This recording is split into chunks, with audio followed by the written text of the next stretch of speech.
Buenos días, doctores, ¿cómo están? Buenos días, doctor. Bien, gracias. Doctor, buenos días. Buen día, doctor. Buenos días, doctor.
Bueno, doctores, estábamos el día de ayer hablando de la doble conformidad y básicamente pues indicábamos que acorde con lo plasmado en la Constitución Política,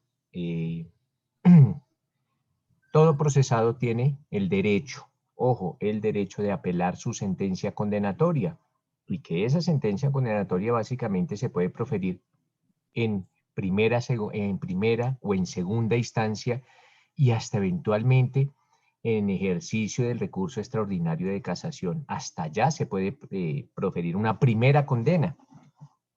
Y es un derecho constitucional. Este no es un tema nuevo. Ese derecho a apelar la sentencia condenatoria está consagrado desde el año 1991. Esto no es nuevo. Llevamos muchísimos años con ese derecho plasmado en el artículo 29 de la Constitución, pero hasta hace unos 2 años se está aplicando precisamente porque se interpusieron algunas tutelas buscando salvaguardar este derecho constitucional. Sin embargo, la Corte ha sido un poco reacia en concederlos ya a raíz del acto legislativo que creó las 2 nuevas salas en la Corte Suprema de Justicia. Se está materializando este derecho a la doble conformidad y aún así, nótese, mis doctores, que es un derecho que, les repito, está consagrado en la Constitución Política desde el año 1991. Entonces, cualquier persona que haya sido condenada y no haya tenido la oportunidad de apelar su sentencia condenatoria a partir del año 1991, tiene el derecho legal y constitucional de apelar su sentencia condenatoria indistintamente que la sentencia ya esté ejecutoriada o no. Precisamente cursa en la actualidad una tutela en la Corte Constitucional, una sentencia que se produjo hace aproximadamente 15 años y no fue posible apelarla, una sentencia condenatoria y no fue posible apelarla. La Corte Constitucional tendrá que tomar cartas en el asunto para salvaguardar este derecho consagrado, les repito, en el artículo 29 de nuestra Constitución Política. Bueno, mis doctores, ojo con el principio de la doble conformidad. Esta figura, la doble conformidad, ¿por qué se llama, mis doctores? Porque es un derecho que tienen las personas y no se vaya a confundir, la doble conformidad con la doble instancia. Son 2 asuntos completamente distintos. La doble instancia es la facultad de apelar las sentencias, punto, solo las sentencias. Pero la doble conformidad es la oportunidad de apelar una sentencia condenatoria. Esto es, que 2 jueces distintos revisen mi condena. Por eso se llama doble conformidad, que 2 jueces estén conformes con la condena, ojo, siempre hablamos de la condena que se profiera en contra del procesado. Por eso nos leí ayer, si no estoy mal, Jairo, que el artículo 29 dice el derecho a apelar o impugnar la sentencia condenatoria. Ojo, la condenatoria indistintamente de en qué instancia se vaya a proferir esa sentencia condenatoria. Listo, mis doctores. ¿Qué vamos a hacer de acá en adelante? Nótese, mis doctores, que esta es una materia que se denomina Consultorio Jurídico 4. Y en el Consultorio Jurídico 4, básicamente, lo que hacemos es práctica. ¿Práctica qué? Pues práctica penal. Y cuando hablamos de práctica penal, mis doctores, nos vamos a remitir única y exclusivamente a audiencias. Ojo, audiencias. Ustedes saben, más que nadie, mis doctores, que un proceso penal básicamente se divide, algunos doctrinantes dicen que en dos grandes fases, otros indican que en tres grandes fases, pero básicamente los dos grandes, las dos grandes etapas que dividen a un proceso penal son la fase de investigación y la fase de juzgamiento. Dentro de la fase de investigación se puede llevar a cabo una subfase que se denomina fase de indagación, pero básicamente esa fase de indagación está incluida dentro de la fase de investigación. Entonces, las dos grandes etapas que tiene un proceso penal son, primero, la etapa de investigación y segundo, la etapa de juicio. Eso ya ustedes lo vieron en su derecho procesal penal. Esto, claro, está atendiendo la ley 906 del 2004 o el proceso con tendencia acusatoria, este proceso penal con sentencia acusatoria. Acuérdense, mis doctores, que en Colombia existen varios procedimientos penales. O sea, cuando ustedes estudiaron la materia de procedimiento penal, tuvieron que haber estudiado varios procedimientos penales. ¿Por qué? Porque en Colombia actualmente rige la ley 906 del 2004 y también rige la ley 600 del 2000. También se están adelantando procesos bajo esa cuerda procesal, bajo ese procedimiento. La ley 600 del 2000 está vigente en Colombia. Coexisten dos sistemas procesales. Aparte de eso, existen los sistemas penales que se llevan ante la justicia penal para adolescentes. Aparte de eso, existe el procedimiento penal que se lleva para la justicia militar, penal militar. Aparte, se llevan procedimiento penal en lo que se denomina justicia y paz y otro procedimiento penal que se denomina la justicia especial para la paz o la JEP. Entonces, doctores, en Colombia hay muchos procedimientos penales, hay muchísimos. Pero bueno, por lo menos que hayamos visto el que más aplicación es la ley 906 del 2004. Y en esa ley 906 del 2004, mis doctores, les decía, pues básicamente está dividida en dos grandes partes. Primero la investigación, segundo el juicio. Las audiencias, doctores, las audiencias que se realizan o las audiencias que se efectúan en la etapa de investigación se denominan audiencias preliminares, así se denominan audiencias preliminares, y son todas estas audiencias que se llevan a cabo en la etapa de investigación y ante quién se llevan a cabo, ante un juez que ustedes conocen que se denomina el juez de control de garantías.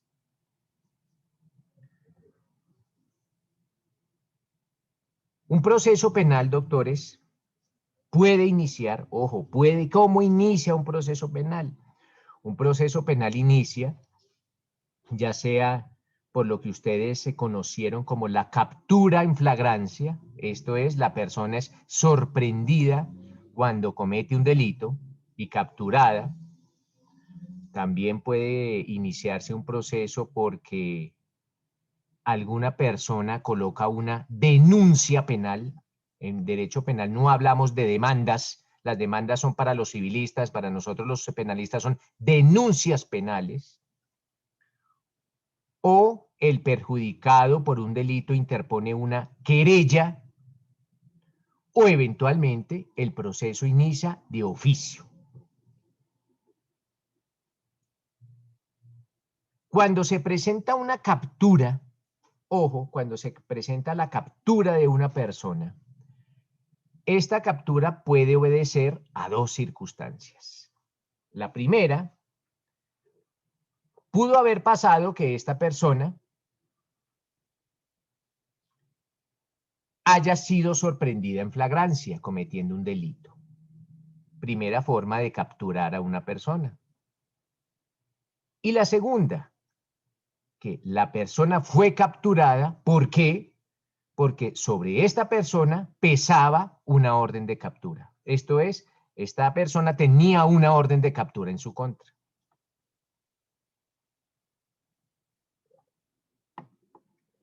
Las órdenes de captura, ¿quién las profiere, mis doctores? Única y exclusivamente un juez. Y no cualquier juez, solamente un juez penal. Ojo, nadie, absolutamente nadie más puede proferir órdenes de captura. Solamente un juez penal. Y aún más, no cualquier juez penal. Pero solamente, partiendo de esa base, solamente un juez penal. Ni siquiera el presidente de la República puede librar órdenes de captura. Las personas de más edad recuerdan que hubo un presidente, un desafortunado presidente en Colombia, que realizaba algunos shows televisivos que se denominaban consejos comunales. Y en estos consejos comunales, que eran shows televisivos de un presidente que se llevaban a cabo los sábados, este presidente, desconociendo la Constitución y la ley, bajo su profunda ignorancia de la Constitución y la ley, ordenó una orden de captura en contra de algún funcionario de la ciudad de Buenaventura.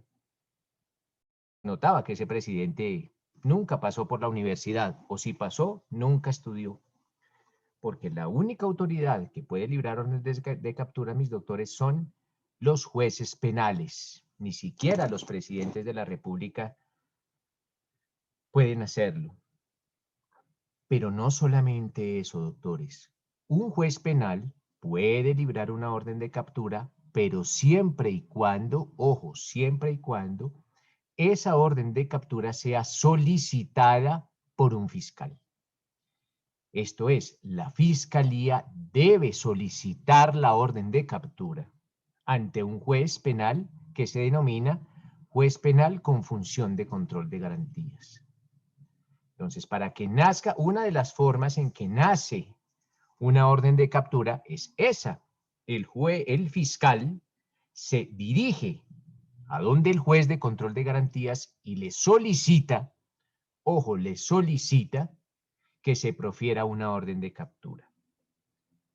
Vamos a empezar a ver esa audiencia. Ustedes ya en esta práctica van a estudiar, o vamos a estudiar, esa audiencia que se denomina audiencia de solicitud de orden de captura. ¿Y dónde está consagrada esa audiencia de solicitud de orden de captura? Esto tiene que estar consagrado en la ley. Y ustedes tienen la ley en sus manos. Esa audiencia consagrada en los artículos 297 y siguientes del Código de Procedimiento Penal, Ley 906 del 2004. Ojo, repito, artículo 297 y siguientes.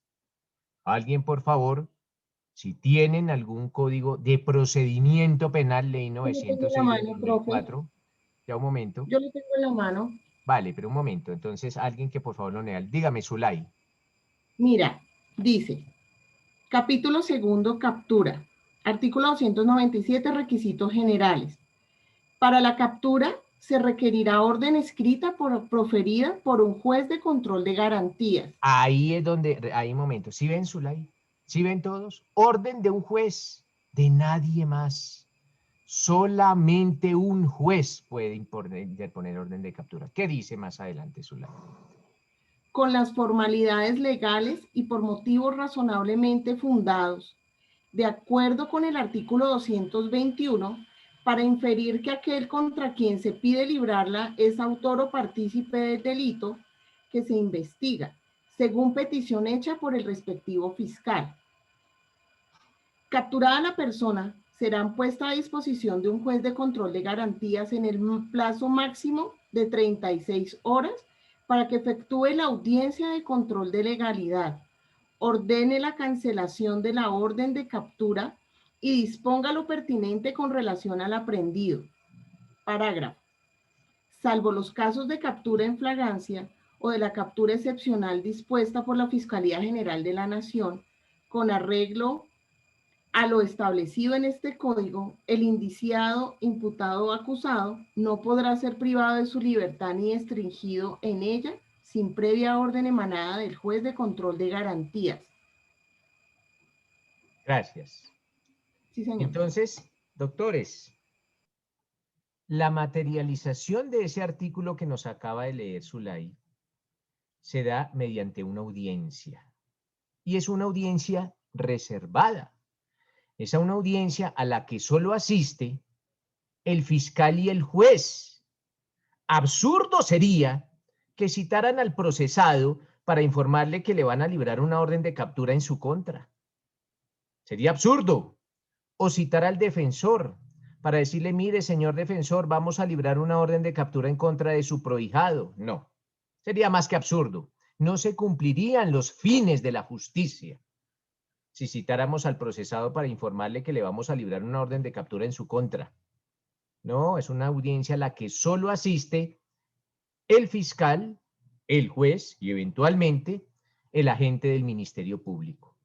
A esa audiencia solo asisten esas tres partes, pero básicamente y obligatoriamente el fiscal y el juez.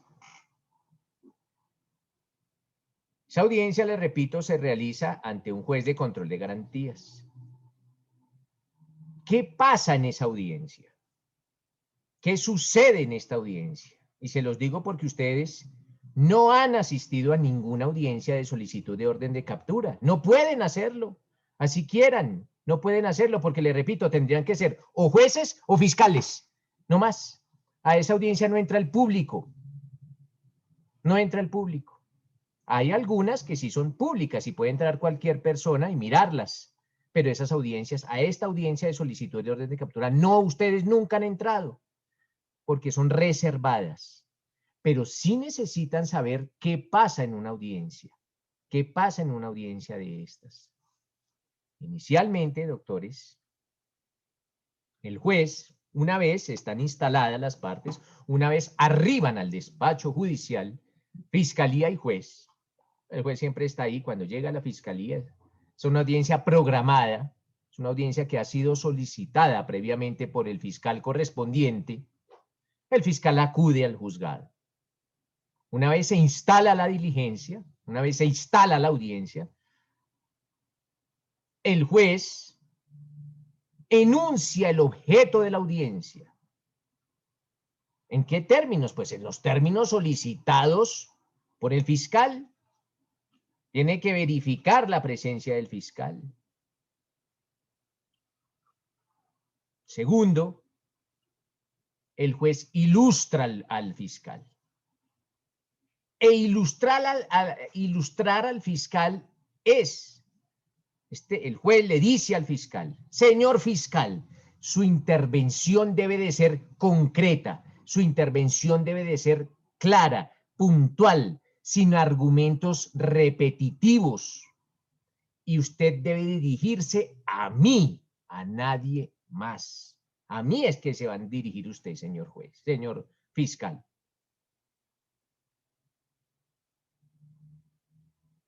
En ocasiones, los fiscales, los jueces, le indican el tiempo que tiene el fiscal para desarrollar su argumentación o su intervención. Y dice, señor fiscal, tiene 10 minutos, ni un minuto más, ni un minuto menos, para desarrollar su intervención. Se lo dice el juez. El juez es el que manda, él es el presidente de la audiencia.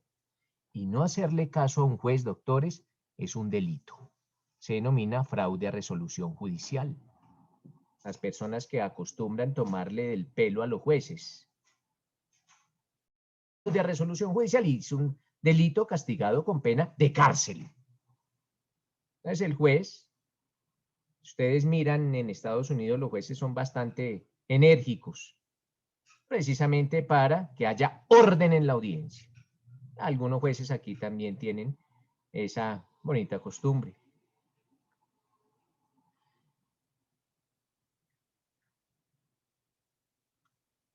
Lo primero que debe hacer el fiscal cuando se le otorga el uso de la palabra y este fiscal va a solicitar una orden de captura, ya lo vimos, artículo 297 y siguientes del Código de Procedimiento Penal, lo primero que hace el fiscal es identificar o individualizar al indiciado. Tiene que decir quién es el procesado, quién es el indiciado, identificarlo o individualizarlo. No o individualizarlo. ¿Qué es identificarlo? Pues básicamente lo que ustedes conocen como los generales de ley. Nombre, cédula, hijo de quién, lugar de nacimiento, fecha de nacimiento, características morfológicas. ¿De quién se trata? ¿De quién estamos hablando como procesado? ¿De quién está hablando el fiscal? En ocasiones, doctores, ustedes comprenderán que es difícil identificar una persona y esa problemática se ha acentuado con la población migrante. Es difícil identificar a la población migrante. En esos casos, el fiscal tendrá que individualizar al procesado. Entonces, si bien es cierto, no se cuenta con un documento de identidad, sí se cuenta, eventualmente, con algunos rasgos o características que lo identifican a él y solo a él, o a ella y solo a ella.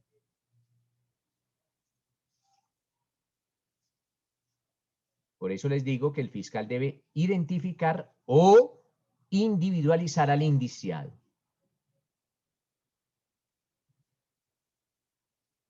Segundo punto, ¿qué debe de hacer el fiscal? Tiene que indicarle al juez por qué delito se está haciendo la solicitud de orden de captura. ¿Por qué delito? E indicarle al juez que ese delito tiene prevista medida de aseguramiento privativa de la libertad. Para eso nos vamos a remitir, doctores, al artículo 313 del Código de Procedimiento Penal. Ojo, 313 del Código de Procedimiento Penal. Repito, el fiscal tiene que indicarle al juez que el delito por el cual se está haciendo esa solicitud de orden de captura tiene prevista medida de aseguramiento privativa de la libertad. Y se tiene que remitir el fiscal al artículo 313 del Código de Procedimiento Penal. ¿Qué nos dice Luz Estela ese artículo 313? Señor, dice 313, procedencia a la atención, detención preventiva. Dice, el nuevo texto es el siguiente. Satisfechos los requisitos señalados en el artículo 308, procederá a la detención preventiva en establecimiento carcelario en los siguientes casos. 1. En los delitos de competencia de los jueces penales del circuito especializados. 2. En los delitos investigables de oficio cuando el mínimo de la pena prevista por la ley sea o exceda de 4 años. Tercero, en los delitos a que se refiere el título 8º del libro primero del Código Penal, cuando la defraudación sobrepase la cuantía de 150 salarios mínimos legales mensuales vigentes. Cuarto, numeral modificado por el artículo 7º de la ley 1826 del 2017. Rige a partir del 12 de julio del 2017. Consultar en legislación anterior el texto vigente hasta la fecha. El nuevo texto es el siguiente. Cuando la persona haya sido capturada por conducta constituida de delito o contravención dentro del lapso de los 3 años anteriores contados a partir de la nueva captura o imputación, siempre que no se haya producido la preclusión o absolución del caso precedente. En el supuesto contemplado en el inciso anterior, se entenderá que la libertad del capturado representa peligro futuro para la sociedad en los términos de los artículos 308 y 310 de este código. Numeral adicionado Dejemos por hasta la ahí, ley. Luz Estela, dejemos hasta Bueno, ahí. profe. Entonces, doctores, básicamente lo que hace el fiscal es indicarle al juez de control de garantías que ese delito por el que se está procediendo o que se está realizando la solicitud tiene prevista medida de aseguramiento, acorde con ese artículo que nos acaban de leer.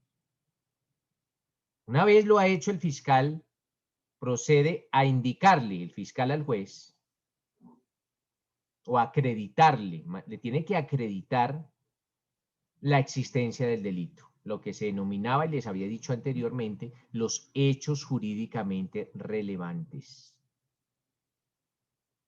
Circunstancias de tiempo, modo y lugar. ¿Qué fue lo que pasó? ¿Qué fue lo que hizo ese procesado o ese indiciado? ¿Qué fue lo que hizo? Pues primero el delito y decirle, ojo, señor juez de control de garantías, este delito es grave. ¿Por qué? Porque este delito tiene prevista medida de aseguramiento acorde con el artículo 313 de la ley 906 del 2004. Y le voy a indicar, señor juez, los hechos jurídicamente relevantes. ¿Cuáles fueron las circunstancias de tiempo, modo y lugar? ¿Qué fue lo que hizo el procesado? Exactamente. Y le tiene que demostrar el fiscal al juez cuál es la relación o cuál es el vínculo de ese indiciado como autor o como partícipe del delito. Para eso se tiene que remitir al artículo 221 del Código de Procedimiento Penal. Nótese, mis doctores, que todo lo que yo digo tiene un soporte legal. Esto no se lo inventa el juez, tiene un soporte. Y el soporte está en el 221.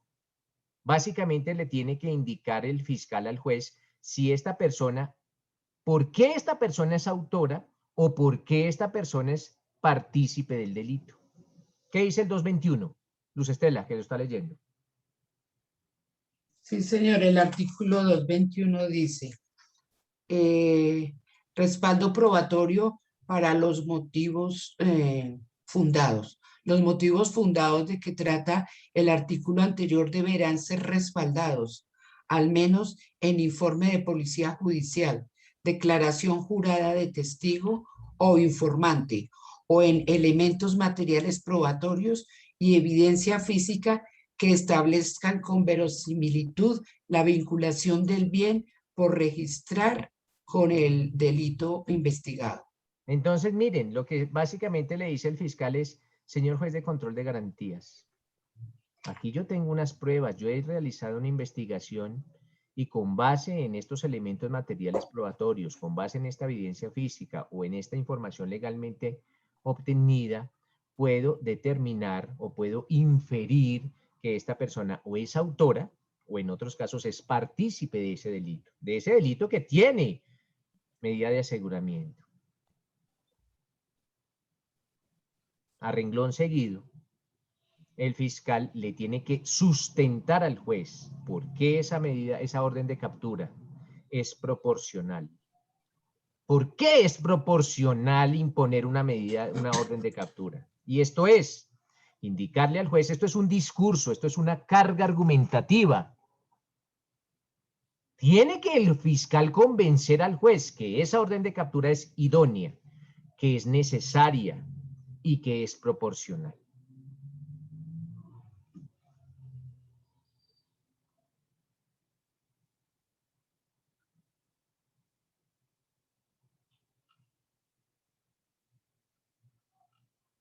Por último, el fiscal le debe señalar al señor juez cuál es el término de vigencia de esa orden de captura. Término de vigencia. ¿Y dónde está el término de vigencia? En el 298. Bueno, ya voy a hablar del Código de Procedimiento Penal. Ustedes ya saben que me estoy haciendo relación a la ley 906 del 2004. En el 298 nos habla del término de vigencia. ¿Cuál es la máxima vigencia que puede tener una orden de captura? Una orden de captura no puede ser indefinida, no. Tiene que tener un término. ¿Qué nos dice el 298, Zulay? El 298, profe, dice contenido y vigencia. El mandamiento escrito, expedido por el juez correspondiente, indicará de forma clara y sucinta los motivos de la captura, el nombre y los datos que permitan individualizar al indiciado o imputado, cuya captura se ordena, el delito que provisionalmente se señale, la fecha de los hechos y el fiscal que dirige la investigación. La orden de captura tendrá una vigencia máxima de 1 año, pero podrá prorrogarse tantas veces como resulte necesario. A petición del fiscal correspondiente, quien estará obligado a comunicar la prórroga al organismo de policía judicial encargado de hacerla efectiva. La policía judicial puede divulgar a través de los medios de comunicación las órdenes de captura. De la misma forma, el juez determinará si la orden podrá ser difundida por las autoridades de policía en los medios de comunicación durante su vigencia. Parágrafo. La persona capturada en cumplimiento de orden judicial será puesta a disposición de un juez de control de garantías en el plazo máximo de 36 horas para que efectúe la audiencia de control de legalidad, ordene la cancelación de la orden de captura y disponga lo pertinente con relación al aprehendido. Aquí lo dispuesto no se aplicará en los casos en que el capturado es aprehendido para el cumplimiento de la sentencia, caso en el cual será dispuesto a disposición del juez de conocimiento que profirió la sentencia. Parágrafo 2. Cuando existan motivos razonables para sospechar que una nave está siendo utilizada Bueno, para... hasta ahí. Dejemos ¿Ahí? hasta ahí. Entonces, a donde yo quiero que ustedes lleguen es a determinar que una orden de captura tiene una vigencia. Ya no lo leía la compañera, que tiene una vigencia de 1 año y ese año es prorrogable. Pero cuando se acabe el año de la vigencia, el fiscal, tiene que acudir nuevamente donde el juez para solicitarle la prórroga de la orden.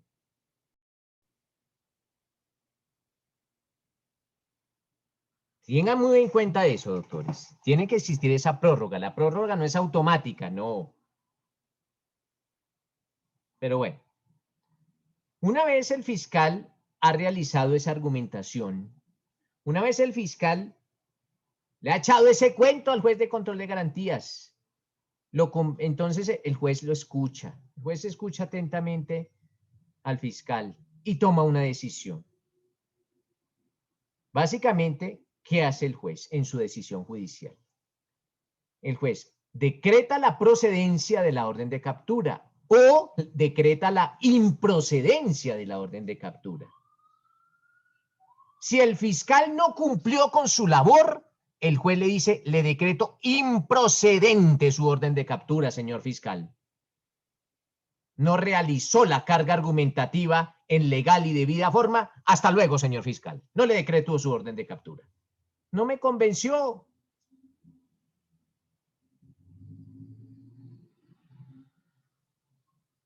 Entonces, lógicamente, le repito, el juez puede o decretar la procedencia o decretar la improcedencia de la orden de captura.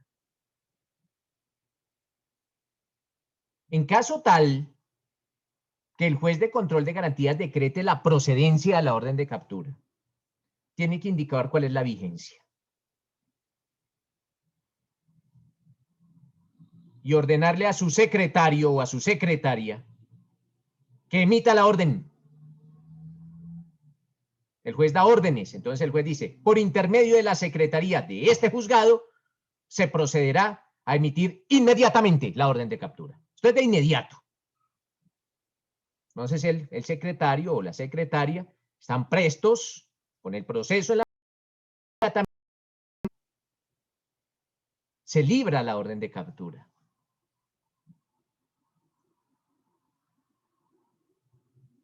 Pues el secretario, en estos casos la secretaria, realiza la orden de captura, se la entrega al fiscal. El fiscal ya tiene la orden de captura. Cuando el juez decreta la improcedencia de la orden de captura, contra esa decisión del juez proceden los recursos de reposición y apelación. Acuérdense que el recurso de reposición se surte ante el mismo juez y el recurso de apelación ante el superior funcional, esto es, ante un juez penal del circuito de conocimiento.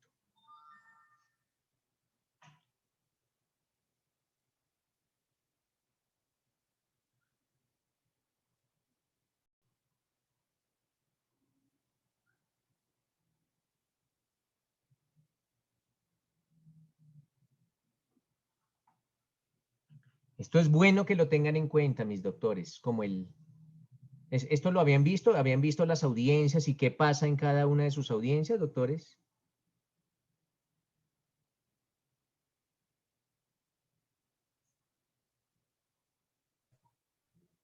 Doctor, ¿y qué Sí, pasa si, doctor. Sí, ya lo doctor, habían visto. ¿Y esta diligencia ya la habían visto? Yo personalmente no, doctor. Vale. ¿Qué me decía? ¿Qué me pregunta? ¿Qué me decía alguna No, pregunta? señor. doctor, y bueno, entonces la orden de captura tiene una vigencia de 1 año, prorrogable otro año. Si en ese otro año que se prorrogó no se hace efectiva la captura, ¿ahí qué sucede, Pues doctor? no, pues, ¿qué sucede? Pues que si no se hace esa efectiva, pues si el fiscal no solicita la prórroga, pues no pueden capturar a esta persona.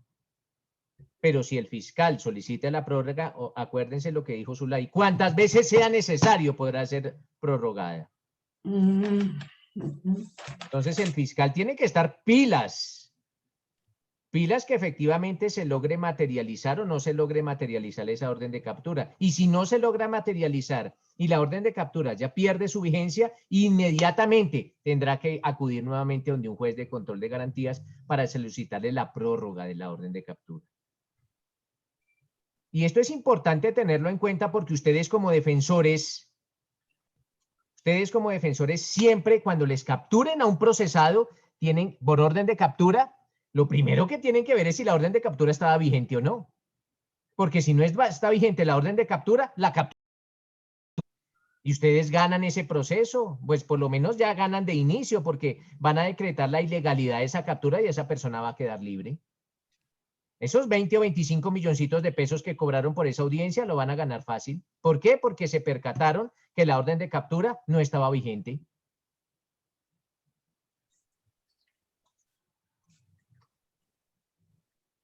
En estos no es solo cobrar. Los abogados son muy buenos para cobrar, pero muy malos para estar pilas en las audiencias. No hacen nada en las audiencias. Entonces, la doctora nos preguntó que qué pasa, pues en esto tendrá que estar también muy pilas el fiscal. ¿Qué nos dice Nancy Rubiela? Profe, ¿y por cuánto tiempo lo puedo prorrogar esa orden de captura? No, dice la ley cuantas veces sea necesario, Nancy Rubiela. Cuantas veces sea O sea que necesario. no tiene, o sea, 10, 15 años hasta que se pueda capturar esa persona, profe. Sí, el fiscal puede, de hecho, el fiscal puede solicitar varias prórrogas. Lo que pasa es que en la vida práctica, cuando ya se han realizado 2 o 3 o 4 prórrogas, si no se logró capturar a esta persona, el fiscal acude a otra forma de vinculación, que ya la vamos a ver más adelante, que se denomina la contumacia o la declaratoria de persona ausente, que son las otras formas de vincular a una persona a un proceso penal. ¿Qué nos dice Diego Fernando? Doctor, no, mi pregunta hace referencia cuando el doctor nos especifica que esta audiencia es esencialmente por parte de la Fiscalía. Es reservada, ante- No, esto es una audiencia Exactamente, que están el fiscal y el juez, no más. exactamente, es muy reservada. ¿En qué momento tiene la posibilidad la defensa?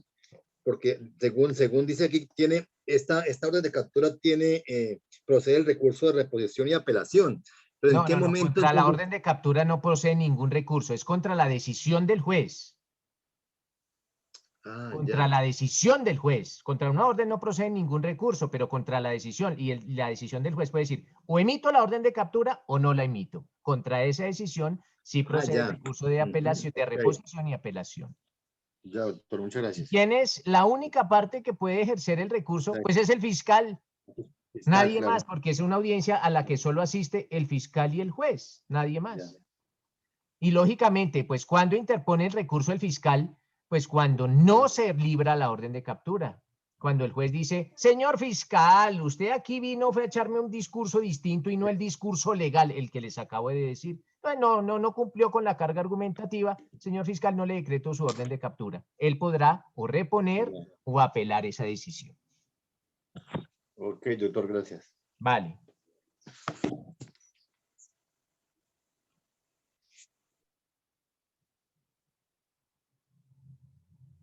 Resulta, vamos a imaginarnos un caso. En este caso, mis doctores, el fiscal acudió donde el juez de control de garantías. Y su carga argumentativa fue idónea. Y logró convencer al señor juez. Y el señor juez libró la orden de captura. El fiscal se fue alegre y sonriente con su orden de captura. Y la radicó ante los organismos de seguridad, esto es ante el CTI o ante la policía. Y a esta persona la capturaron. La capturaron. Ahí es cuando los llaman a ustedes, doctores. Antes no los habían llamado porque antes la persona no sabía que tenía una orden de captura en su contra. Cuando a la persona la capturan, es donde inmediatamente a quién acuden, pues al abogado. Ahí es donde los llaman a ustedes como abogados o como abogadas. Doctores, doctora, me acaban de capturar. Me capturaron y estaba en el terminal de transporte o en el aeropuerto o hubo un control por parte de la Policía Nacional y me capturaron. Acuérdense, ustedes cuando miran las películas gringas sobre derecho, que es bueno que las miren, los procesos en Estados Unidos tienen nombres. Por ejemplo, aquí yo veo a Zulay Quintero. Quintero versus Estado de Nueva York. Así se denominan los procesos. Y ustedes ven en las películas gringas que cuando capturan a las personas dicen, tiene derecho a guardar silencio, cualquier cosa que diga en su contra. Eso es constitucional en Estados Unidos. Y esos derechos nacieron, ese discursito que le echa el policía o el agente captor al capturado, cuando lo aprende, nació de un proceso. Y ese proceso se denomina el proceso Miranda versus Arizona. Entonces, si ustedes buscan en Google el proceso Miranda versus Arizona, ese fue el proceso que dio origen a los derechos del capturado. Porque el hecho de que capturen a una persona no quiere decir que le vamos a restringir todos sus derechos. No, el capturado tiene unos derechos. Y uno de los derechos, entre los varios del capturado, es entrevistarse con el abogado defensor. Por eso es que los llaman a ustedes. Dicen, con mucho gusto, mis honorarios son una orden de captura, 20 millones de pesos. ¿A dónde tengo que acudir? Les adelantan sus honorarios y empiezan a trabajar. Pero ustedes ya tienen, imagínense, 20 millones de pesos en un día, que dura básicamente su trabajo. Algunos cobrarán más, algunos cobrarán menos. Pero un abogado bueno cobra. El abogado bueno cobra. Porque se ha esforzado mucho para obtener esos conocimientos. El abogado mediocre no cobra o cobra muy barato. Pero así mismo será su trabajo. Mediocre. Porque no estudió, no se esforzó. Pero bueno, capturan al procesado. capturan a esa persona. Pues tienen que hacer una audiencia. Y esa audiencia se denomina la audiencia de control de legalidad del procedimiento de captura con orden escrita.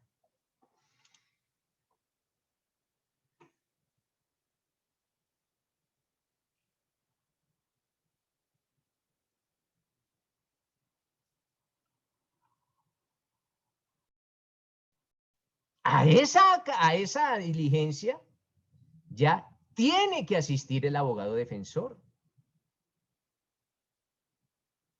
Ustedes van a esa diligencia. El juez les dice, vamos a hacer la diligencia. Les dice la sala y les dice la hora. Ustedes acuden a esa diligencia. El control de legalidad del procedimiento de captura. Ustedes ya saben que a esta persona, porque tuvieron la oportunidad y tienen la oportunidad de entrevistarse previamente con su representado. Eso es una materialización del derecho a la defensa.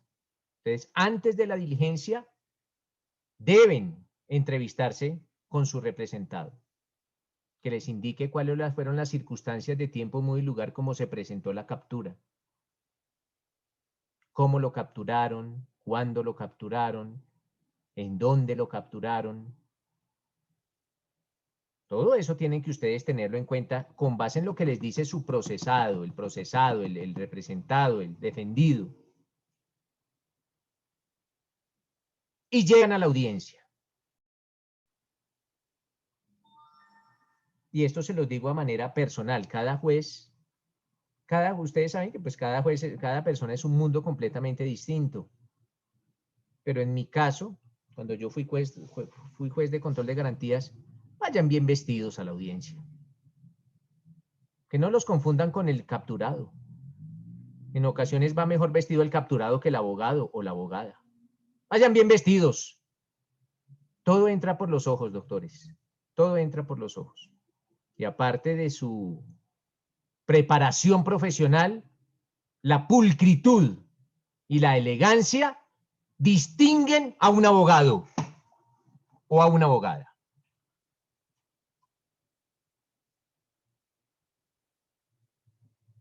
Con respeto se dirigen al juez. Al juez no se le alega. Se le dirige con respeto. Para eso las partes tienen los recursos si no están de acuerdo con la decisión del juez. Pero bueno, llegan ustedes a la audiencia, mis doctores, a esta audiencia que se va a celebrar porque a su defendido capturaron. Y el juez les indica. Bueno, esto es como un común denominador en todas las audiencias. El juez le indica a las partes cuál es el objeto de esa audiencia. Y nuevamente les dice, señores, sus intervenciones deben de ser concretas, claras, puntuales, sin argumentos repetitivos. Se deben dirigir a mí o eventualmente al imputado, de ser el caso, lógicamente. El juez fija cuál es el tiempo necesario para desarrollar cada una de las argumentaciones.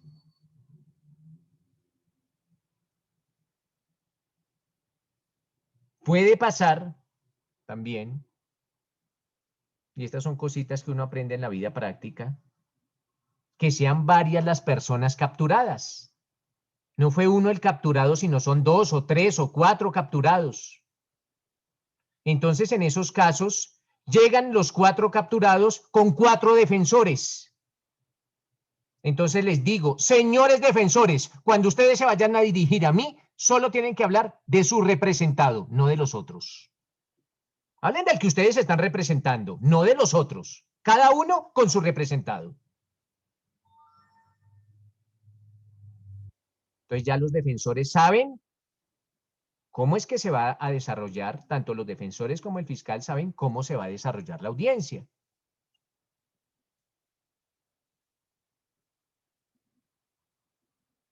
Esto es un sistema oral, doctores, y el hecho que sea un sistema oral no quiere decir que las partes van a ir a las audiencias a leer. A leer no, argumentar. Entonces, en esos casos, pues esto lo aprende uno en la práctica. Le indico de las partes. Señores fiscales y defensores, solo si es estrictamente necesario,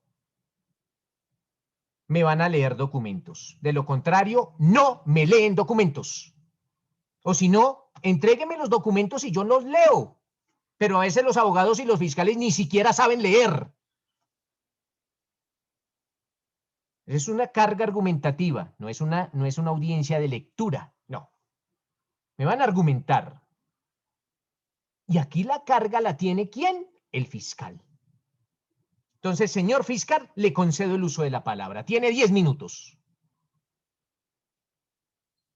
¿Qué hace el fiscal en esta audiencia? Y el defensor debe de estar tomando atenta nota de toda la intervención del fiscal, porque el fiscal interviene y el defensor va a aprovechar algún hierro de la fiscalía para atacarlo.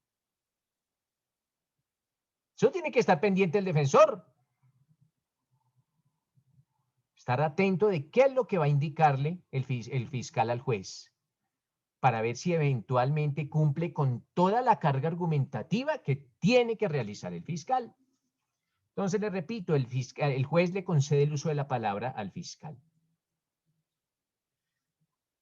¿Qué hace el fiscal inicialmente, doctores? Indica cuál es la identificación o individualización del capturado. Eso lo dice el 128. ¿Qué dice el 128? Y aquí vamos a tener siempre el soporte legal. ¿Qué dice el 128? Acá lo tengo, profe. A ver, Zulay, ¿qué dice el 128?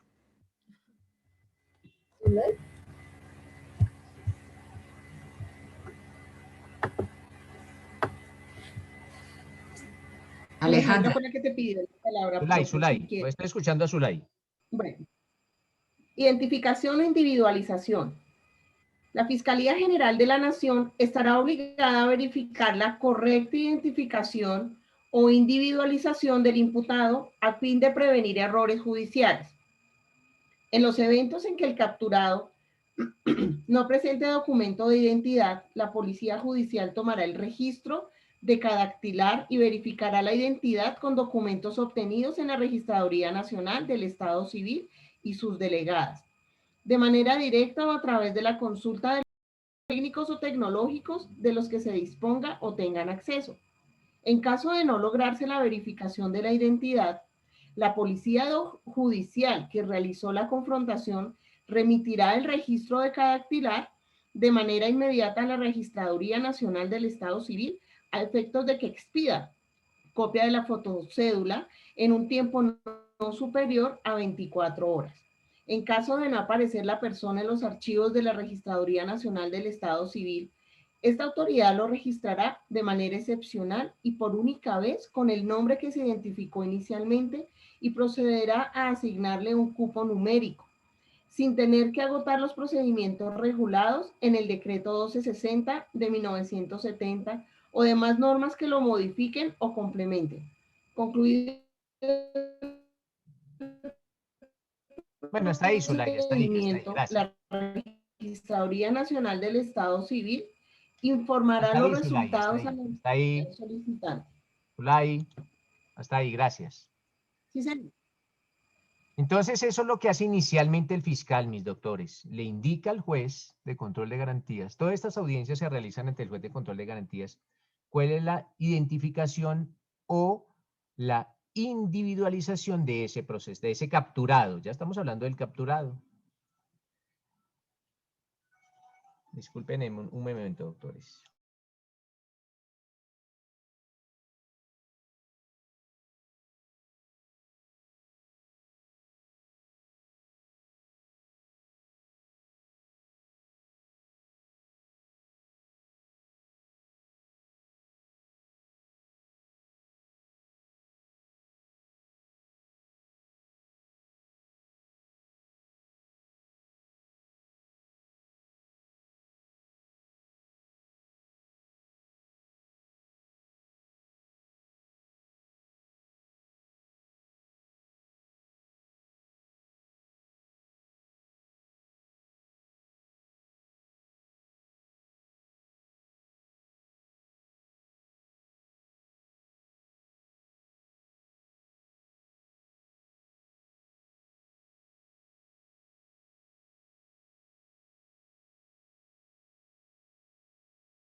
Listo, doctores, me disculpan. Entonces, lo primero que hace el fiscal, doctores, en esta audiencia es indicarle al juez cuál es la identificación o la individualización del capturado, acorde con lo que nos leía Zulay del 128. Segundo, ¿qué hace el fiscal? Le acredita al juez la existencia y la vigencia de la orden de captura. No solo que la orden de captura existe, sino también que está vigente. Tercero, le describe al juez cuáles fueron las circunstancias en las que se produjo esa orden de captura.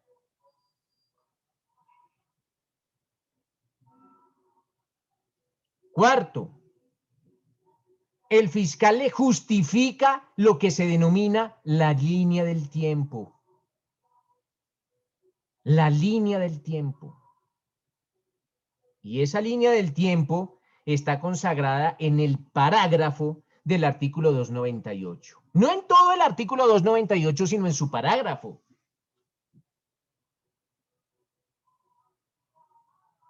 Ya no nos va a leer Zulay porque Zulay ahorita nos empezó a leer, pero la internet se empezó a caer y eso se escuchaba terrible y no, yo no entendía.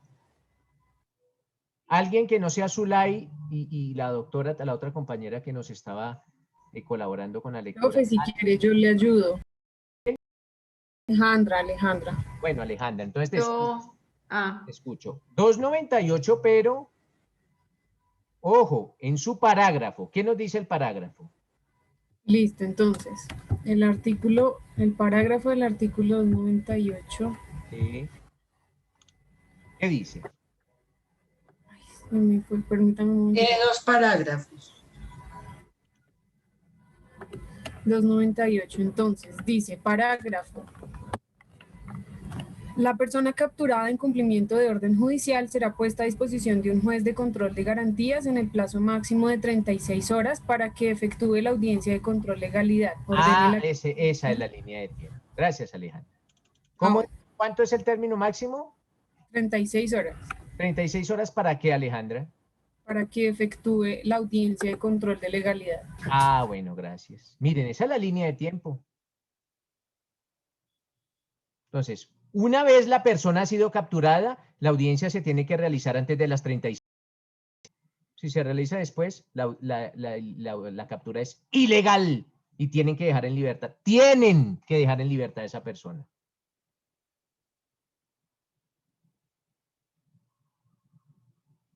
Esa es la línea del tiempo, doctores.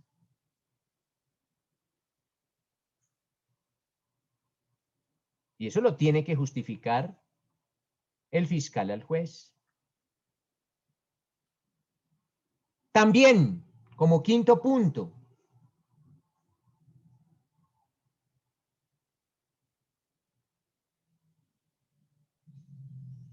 bueno, y sobre la línea del tiempo, siempre, ustedes tienen que ir armados a las audiencias. Ustedes no pueden ir, miren, les voy a contar una anécdota muy rápida. Alguna vez, yo les decía que yo soy profesora en esta universidad en la noche, nunca había sido profesora en el día. Y soy profesora hace 7 años en la Universitaria de Colombia. Alguna vez me tocó una audiencia de legalización de captura.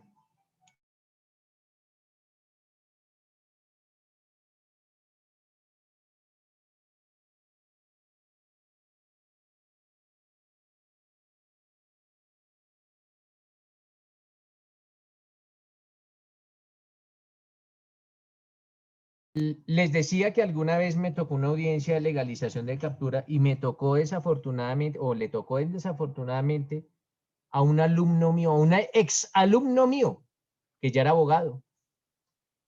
Y este tipo se va a la audiencia sin código. Por favor, ¿cómo un abogado va a ir a una audiencia sin el código? Me tocó parar la audiencia y delante de su defendido, delante de su cliente, decirle, doctor, ¿usted se memoriza todo el código penal? Si lo tiene memorizado, no necesito código. No, doctor, yo no lo memorizo. Entonces tiene 10 minutos para ir y comprar un código y venir a esta audiencia con código, porque yo necesito respetar que a su defendido se le ejerza una debida defensa. Me tocó hacerlo quedar mal en plena audiencia. Entonces ustedes tienen que ir armados a las audiencias y por lo menos con el código, con la Constitución. Pero cuando hablamos de la línea del tiempo, ya la Corte Constitucional profirió una sentencia y esa sentencia la tienen que leer para que tengan determinado cuál es la línea del tiempo, y es la sentencia C-425 del 2008. Eso es de la Corte Constitucional, la C-425 del 2008. Dicen mis doctores que son sentencias muy antiguas y de la Corte Constitucional. Y básicamente, doctores, la sentencia C-425 del 2008 indica que esa audiencia de legalización de captura siempre tiene que realizarse dentro del término máximo de las 36 horas. Y pues habla de otras particularidades sobre el caso en el cual el capturado esté en un estado de inconsciencia o en un estado de salud tan deficiente que le impida ejercer su defensa material. Es bueno que la lean. Me repito, la C-425 del 2008. Entonces, una vez, doctores, el fiscal le ha demostrado o le ha justificado la línea del tiempo al juez, el fiscal le tiene que demostrar al juez que se garantizaron los derechos del capturado y que hubo un buen trato por parte de los agentes captores.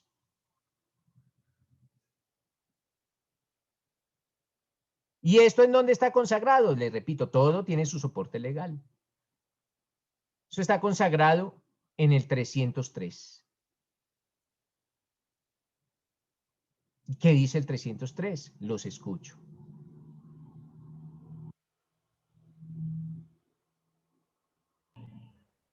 Alejandra, ¿estaba por ahí? Alejandra, ¿se fue? Profe, yo quiero leer. ¿Quién soy yo? Es que yo no sé quién soy yo. Carolina Díaz. ¿Quién? ¿Carolina Díaz? Sí, Bueno, señor. Carolina Díaz. Artículo, Vocalizado y en voz alta. sí, señor. Artículo 303, derechos del capturado. Al capturado se le informará de manera inmediata lo siguiente. Primero, del hecho que se le atribuye y motivó su captura y el funcionario que la ordenó. Segundo, del derecho a indicar la persona a quien se debe comunicar su aprehensión. El funcionario responsable del capturado inmediatamente procederá a comunicar sobre la retención a la persona que éste indique.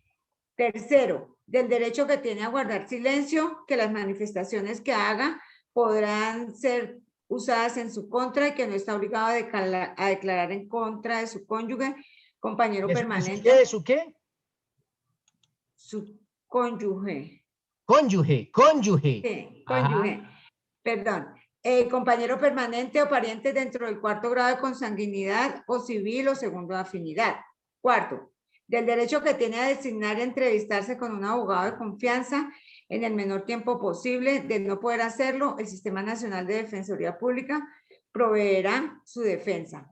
Vale, gracias, Carolina. Nótese, mis doctores, tal como les dije hace un ratico, todos estos derechos del capturado nacieron con la sentencia Miranda versus Arizona. Miranda versus Arizona. Miren, yo soy seguidor de esto de Netflix, pero de lo bueno de Netflix. Netflix también tiene basura. Así nos ven. Mírense esa serie. Así nos ven. Es un caso de la vida real, un caso penal que ocurrió en Nueva York, en el Central Park de Nueva York, cerca al Central Park. Así nos ven. La 13ª enmienda. Las reformas constitucionales en Estados Unidos se denominan las enmiendas. La 13ª enmienda en Estados Unidos fue la que prohibió la esclavitud. Prohibió la esclavitud. Y esa serie de Netflix nos enseña del cómo a partir de la 13ª enmienda, aún A pesar de que existe esta enmienda constitucional en Estados Unidos, aún persiste la esclavitud en Estados Unidos. En el país que pregona la libertad, aún existe la esclavitud. ¿Y dónde se da la esclavitud? En las cárceles.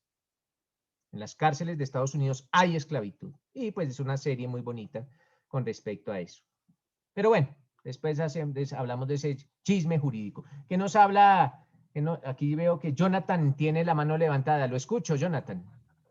Profe, pregunta, ¿es el mismo juez que profiere la orden de captura quien debe llevar el mismo caso en el caso que capturen al imputado, a la persona? No, señor, puede ser cualquier juez de control de garantías. Esto se hace por sorteo, Jonathan.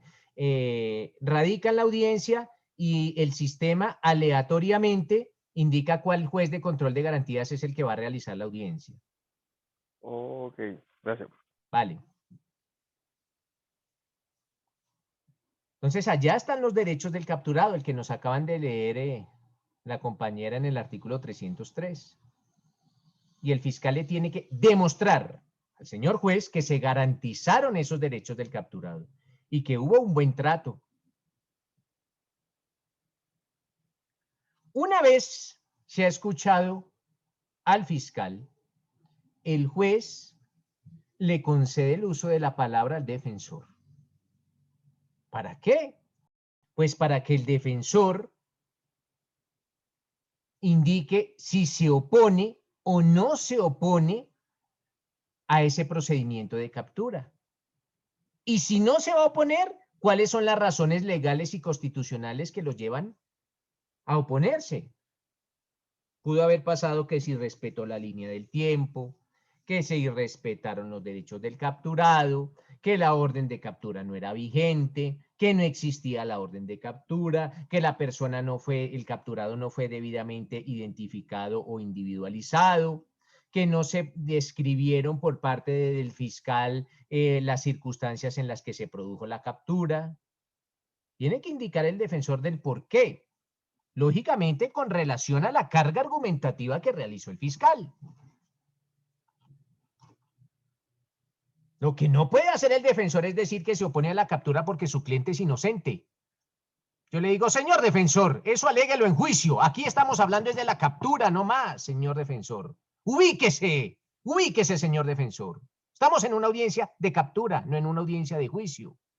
Y le digo porque hay defensores que desconocen totalmente el sistema y van a alegar inocencias en una audiencia de captura. No, eso no tiene nada que ver, señor defensor, les dice, o señora defensora.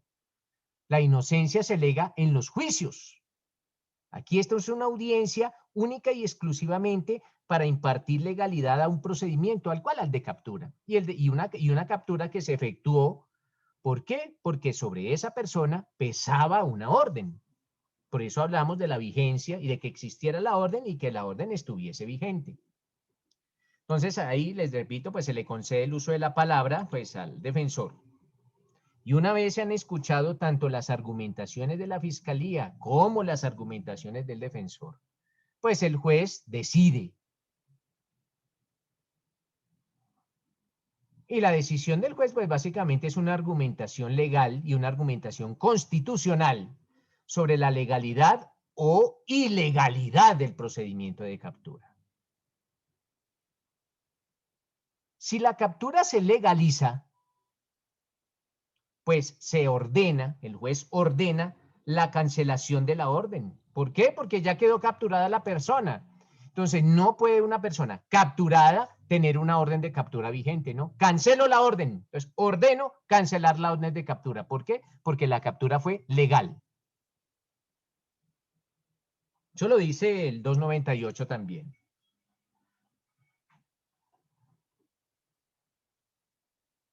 En el caso, mis doctores, en que no se legalice la orden de captura, que no se legalice este procedimiento, que no queda ilegal, el juez de control de garantías decreta la ilegalidad de la captura, procede inmediatamente, ojo, inmediatamente,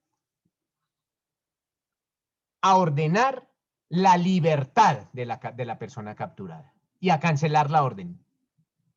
Entonces, indistintamente que la captura sea decretada legal o ilegal, se tiene que cancelar la orden. Pero si es decretada ilegal, uno dice, señor procesado, en este momento, inmediatamente queda en libertad. Si usted quiere, puede abandonar inmediatamente las instalaciones de la sala de audiencias. Libertad inmediata.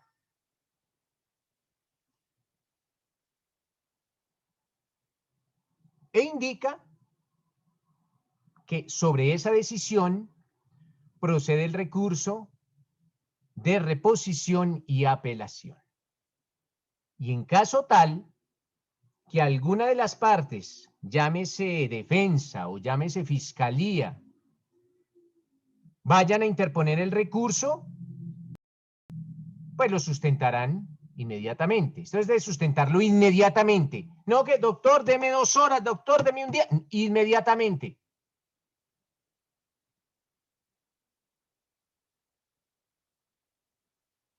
Y lo sustentarán.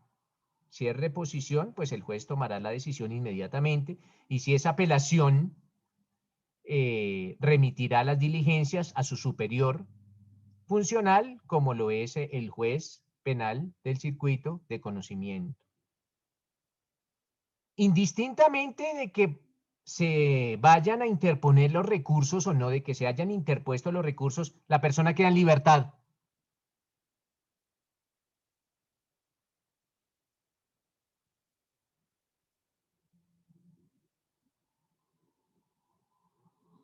Acuérdense de los efectos de las apelaciones.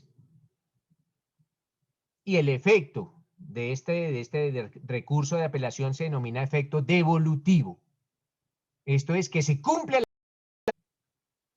la orden indistintamente que se haya interpuesto el recurso.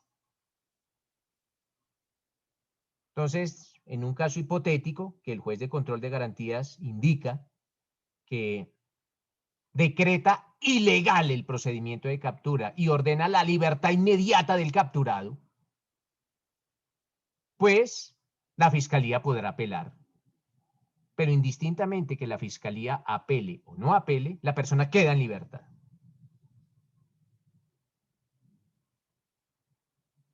¿Preguntas, doctores? Listo.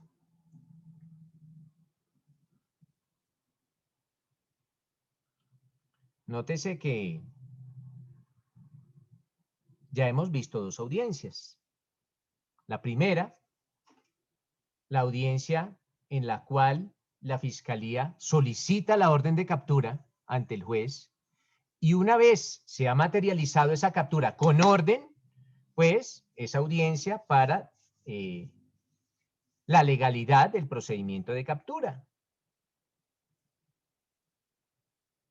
Pero acuérdense, doctores, que una persona puede ser capturada o por orden, porque un juez impartió la orden, o porque se materializa la figura consagrada en el artículo 301 que se denomina la flagrancia.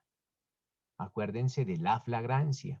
Y acuérdense de la flagrancia, cuasiflagrancia, flagrancia inferida y testigo silente, que son las distintas clases de flagrancia que consagra el artículo 301. Pero lo vamos a leer muy rápidamente. ¿Quién desea leer el 301? Alejandra, voy a escuchar a Alejandra. Yo es que voy a determinar quién lee, para que no haya discrepancias.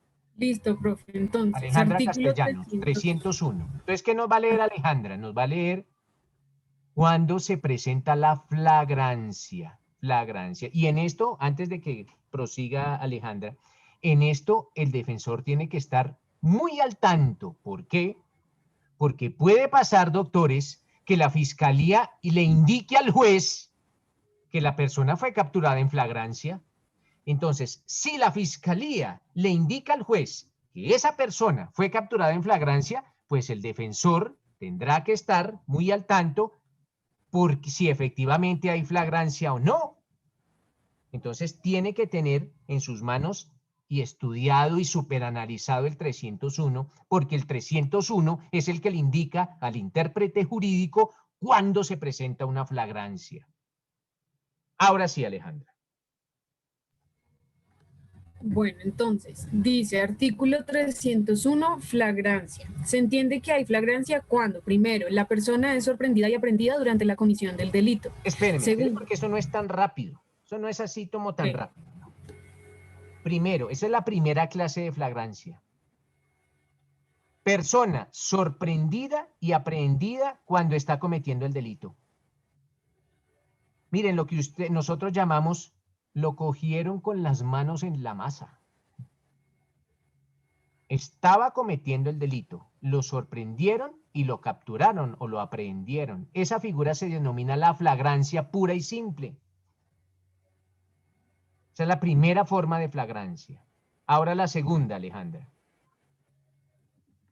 la segunda, la persona es sorprendida o individualizada durante la comisión del delito y aprehendida inmediatamente después por persecución o cuando fuere señalado por la víctima u otra persona como autor o cómplice del delito inmediatamente después de su perpetración. Nótese que aquí la persona no es capturada durante la comisión del delito, ¿no? Es sorprendida cometiendo el delito, pero la empiezan a perseguir. Después de que comete el delito, por una persecución, porque la víctima no lo ha perdido de vista, dice, miren, ese que está allá me acaba de robar, y lo capturan. Esa figura se denomina la cuasi flagrancia. Cuasi flagrancia. La del numeral segundo del 301. Tercer numeral, Alejandra. Tercero, la persona es sorprendida y capturada con objetos, instrumentos o huellas de los cuales aparezca fundadamente que acaba de cometer un delito o de haber participado en él. Perfecto. Esa figura se denomina la flagrancia inferida. Se infiere, en virtud de que es sorprendido con estos elementos o estas huellas, que participó en el delito. Se infiere. Flagrancia inferida. Y más adelante nos habla del testigo silente. ¿Qué más, Alejandra? Cuando nos habla de las cámaras de grabación. Dice, cuarto, la persona es sorprendida o individualizada en la comisión de un delito en un sitio abierto al público a través de la grabación de un dispositivo de video y aprehendida inmediatamente después. Listo, esa es la de flagrancia inferida. Que el testigo silente se denomina esta figura, el testigo silente. ¿Ahí termina? No, dice, la misma regla operará si la grabación del dispositivo de video se realiza en un lugar privado con consentimiento de la persona o personas que residan en el mismo. Vale. Acábalo. El quinto dice, la persona se encuentra en un vehículo utilizado momentos antes para huir del lugar de la comisión de un delito, salvo que aparezca fundadamente que el sujeto no tenga conocimiento de la conducta punible. Parágrafo. La persona que incurre en las causales anteriores solo tendrá un cuarto del beneficio de que trata el artículo 351 de la Ley 906 de 2004. Bueno, eso ya nos habla de lo que ustedes conocieron en su derecho procesal penal como una de las formas anticipadas de terminar un proceso penal que se denomina el allanamiento a cargos. Allanamiento a cargos. Y las rebajas cuando se presenta un allanamiento a cargos, pero la persona fue capturada en flagrancia. Igual vamos a hablar de eso.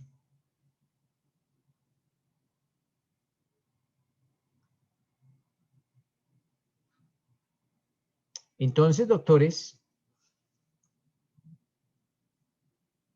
resulta que a su cliente ya no lo capturaron con orden de captura, sino porque este procesado fue capturado en flagrancia. En flagrancia. La audiencia que vimos hace un ratico era la de la orden. Pero ahora vamos a ver la de la flagrancia.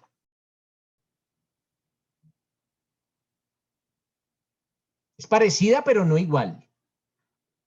Parecida, pero no igual.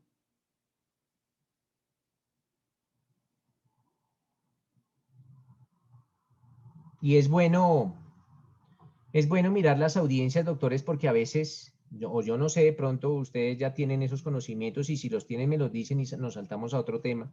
A veces los abogados no saben qué hacer en las audiencias. Llegan a la audiencia y no saben qué hablar, ni cómo hablar, ni cuándo hablar, porque nunca han estado en esas audiencias. Y siempre vamos a tener una primera vez, ya sea como defensores, o como representantes de víctimas, o como fiscales, o como jueces, o como ministerios públicos.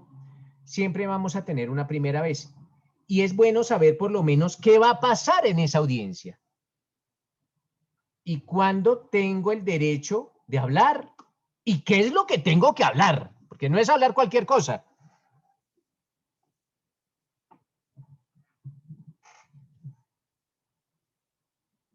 Entonces, mis doctores les decía que en este caso, en otro caso que ya, hoy fueron a una audiencia de la persona que fue capturada con orden. Mañana los llaman y les dicen, doctor, capturaron a Pedro Pérez. ¿Cómo fue capturado? En flagrancia. Ah, bueno. Ya ustedes se remiten a cuál artículo, al que nos acaba de leer la doctora Castellanos, al 301. Ya saben que tiene que presentarse cualquiera de las formas de flagrancia consagradas en el artículo 301. ¿Y qué va a pasar en esa audiencia? Bueno, yo ya no me voy a poner a repetir que el juez tiene que enunciar el objeto de la diligencia y que tiene que decirle a las personas que tienen que ser puntuales y que no vengan a hablar cosas que no son de la audiencia, ¿no? Eso siempre va a pasar. Pero básicamente, lo primero que hace la fiscalía nuevamente, les repito, mis doctores, la fiscalía es quien tiene la carga argumentativa. Siempre la fiscalía, lo primero que tiene que hacer es indicar la individualización o identificación del capturado, ya como lo leímos en el 128. Después, describir cuáles fueron las circunstancias en las que se produjo la captura.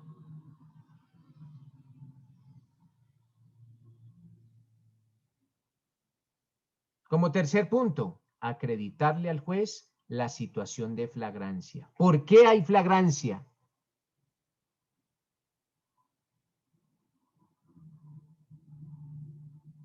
Cuando vayan a estudiar sobre la flagrancia, no solo se limiten al 301. No. La flagrancia también fue objeto de un análisis por parte de la Corte Constitucional. ¿Y en qué sentencia? Para facilitarles un poco el trabajo.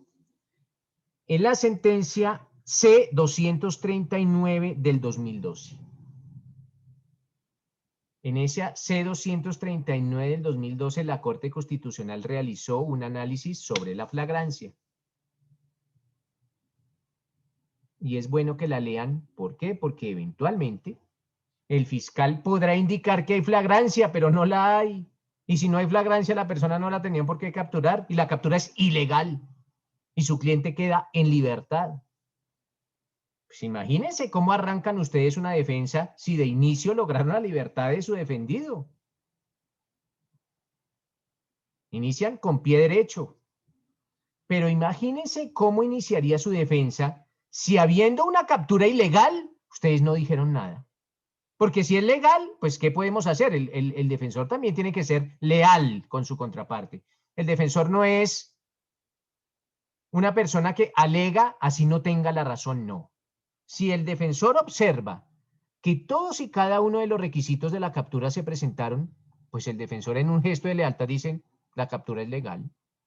A veces los jueces llaman la atención o regañan muy fuerte a la defensa porque alegan por alegar.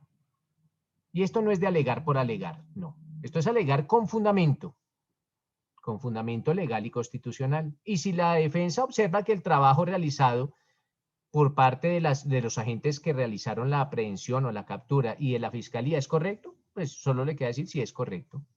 Pero puede llegar a existir un caso en que existiendo una captura ilegal, el defensor no dijo nada. Y en esos casos, el juez, porque es control de garantías, es un juez que está facultado de velar porque se cumplan todos los derechos y las garantías del capturado, le indicará. esta captura es decretada ilegal, aunque el defensor no dijo nada con relación a la ilegalidad de la captura. Lo hago yo porque yo soy un juez constitucional. ¿Cómo queda el defensor? Si el juez le está diciendo, delante de su defendido le está diciendo que la captura es ilegal, pero que el defensor no dijo nada, pues sale de la audiencia e inmediatamente le revocan el poder. Y le inician una queja ante la sala disciplinaria del Consejo Seccional de la Judicatura buscando una sanción o eventualmente la cancelación de la tarjeta profesional. Se meten a cosas que no saben. Pero bueno. Entonces lo primero, doctores, que hace el fiscal es pues decir de quién se trata, indicarle la identificación o individualización del capturado. Segundo, describirle las circunstancias en las que se produjo la captura. Tercero, indicarle al fiscal por qué esa captura se materializó o se dio en una situación de flagrancia. Entonces, ya con base en lo que leyó la doctora Castellanos, el fiscal indicará que se presentó el numeral primero del 301, esto es que sorprendieron a la persona cometiendo el delito, que hubo una actualidad o se presentó inmediatamente el momento en que lo sorprenden y lo aprenden, o que se trata, o eventualmente que se trata de una cuasi flagrancia, como le repetía el numeral 2 del 301, esto es que sorprendieron a la persona cometiendo el delito, que hubo una persecución o hubo un señalamiento inmediato y que la captura se produjo inmediatamente después de la persecución o inmediatamente después del señalamiento, o eventualmente que hubo una flagrancia inferida, esto es que sorprendieron a la persona con huellas, con objetos, con instrumentos que están relacionados con el delito y que a partir de eso se puede inferir fundadamente la intervención de esa persona en el delito y que el delito no se cometió hace mucho tiempo. O pues puede existir la figura del testigo silente o de la huida por vehículo. Entonces, en el caso del testigo silente, pues el fiscal tendrá que indicarle al juez que la grabación se dio en un sitio abierto al público, que hubo sorprendimiento, que hubo registro en una grabación de video y que la captura se efectuó inmediatamente después, o en el caso que se presente la captura en un sitio privado, pues que hubo el sorprendimiento, que hubo el registro o la grabación en el video y que hubo el consentimiento del residente del lugar privado y que la captura se produjo pues inmediatamente después de la comisión del delito. Y por último, pues se presenta esa flagrancia por huida en vehículo, que es la del numeral quinto del 301. Se tiene que hacer una descripción por parte del fiscal de ese vehículo que ha sido utilizado momentos antes para la huida, el hallazgo de esa persona capturada dentro del vehículo y que se pueda inferir o se pueda llegar a deducir que esa persona capturada tiene conocimiento de ese delito. Esa es la carga argumentativa que tiene que realizar la fiscalía en caso tal de una captura en flagrancia. Por eso el 301 trae varios numerales. Después de toda esa carga argumentativa, el fiscal le tiene que justificar al juez la línea del tiempo. Ustedes ya saben cuál es la línea del tiempo, allá la del 302. Y por último, el fiscal tiene que acreditarle al señor juez que se garantizaron todos y cada uno de los derechos del capturado. Entonces el defensor, doctores, tiene que estar muy al tanto que el fiscal cumpla con toda esa carga argumentativa. Entonces aquí el trabajo fuerte no solo es del fiscal, también es el defensor que tiene que estar controlando, vigilando, auditando, supervisando el trabajo del fiscal. Y si encuentra algún yerro, pues tiene que aprovecharlo.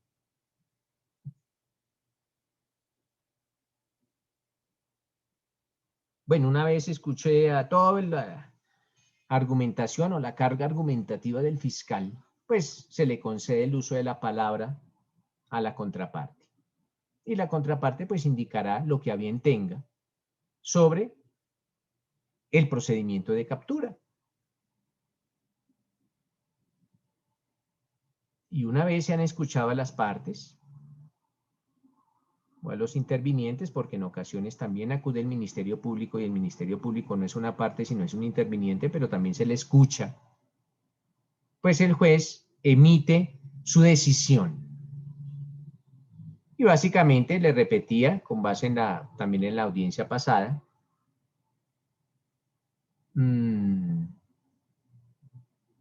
es una argumentación que realiza el juez legal y constitucional sobre la legalidad o ilegalidad de la captura. Si se legaliza la captura,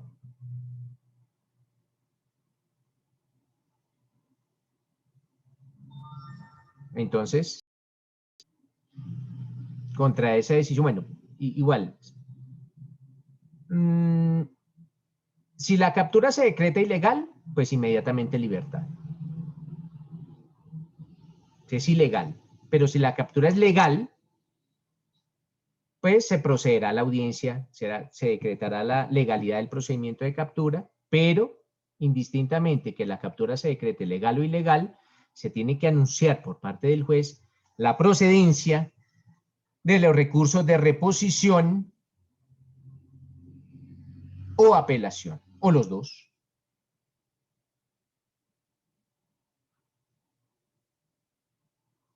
En caso tal, mis doctores, ya les decía, en caso tal que la captura sea decretada ilegal, libre inmediatamente. Y ya, se terminó todo. No se puede continuar con ninguna audiencia. ¿Por qué? Porque no tenemos al procesado y el procesado es uno de sus derechos estar en su audiencia.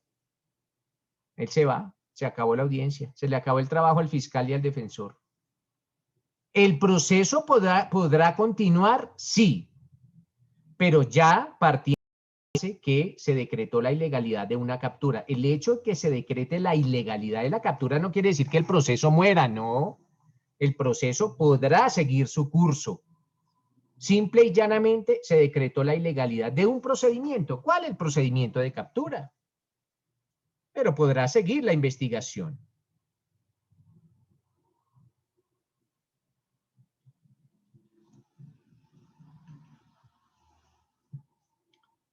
Pero puede pasar, doctores, que la captura, ya sea con orden o ya sea en flagrancia, sea decretada legal. En ese caso, inmediatamente se procede a iniciar una segunda audiencia, que se denomina la audiencia de imputación de cargos. Y esa audiencia está consagrada en los artículos 286 a 288 de la Ley 906. Entonces ya queda evacuada la audiencia de captura y procedemos a iniciar la audiencia de imputación de cargos.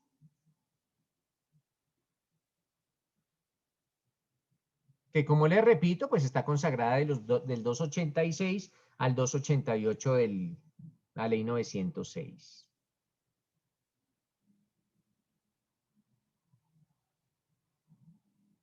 Sobre la audiencia de imputación, les voy a enviar jurisprudencia al grupo de WhatsApp y la subo a la plataforma. Cualquiera de las dos formas ustedes la pueden ir revisando esa audiencia de imputación. Y, si lo desean, ir leyendo esos artículos.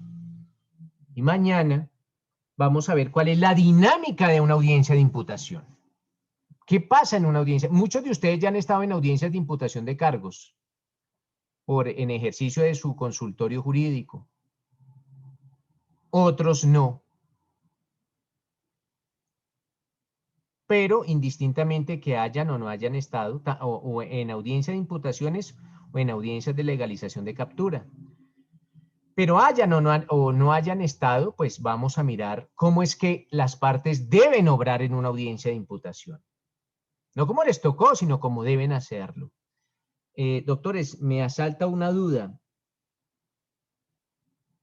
¿Ustedes ya habían visto esto o esto es nuevo para ustedes? No, no es la audiencia, claro que ustedes todos saben que una audiencia de imputación existe y todo esto, no la existencia de la audiencia, sino cómo nos debemos comportar en cada una de las audiencias. ¿Esto ya lo habían visto? Sí, señor. Sí, pero no Sí, tan de señor. fondo, profe. No, Sí. Giovanni, sí, de fondo, porque el profesor Edgar Hicimos a hasta nosotros audiencia. nos lo explicó y nosotros hicimos ejercicios sobre simulación de audiencia. Sí nos lo explicó. Hace ratico, pero por lo menos los conocimientos generales sí Claro, por los eso yo no les tenemos. estoy diciendo con relación a la existencia de la audiencia, sino cómo tiene que hablar cada quien, cuándo tiene que hablar como Sí, cada quien y qué es lo que tiene que hablar cada quien. sí, ese ejercicio se hizo. Vale, Sí, listo. señor. Pues yo estoy en este curso desde hace poco, la verdad yo no vi con el profesor Edgar y con el que vi no vi nada de esto, la verdad. Bueno, igual, por eso les digo, indistintamente que lo hayamos o no visto, pues entonces vamos a hacer vamos a repasar algunas audiencias, aunque con Edgar creo que no alcanzaron a verlas todas.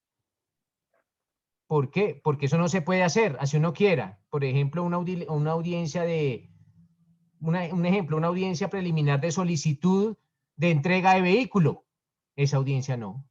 Esa audiencia no. De pronto las más normalitas, que son las que vamos a ver, pero también vamos a ver algunas,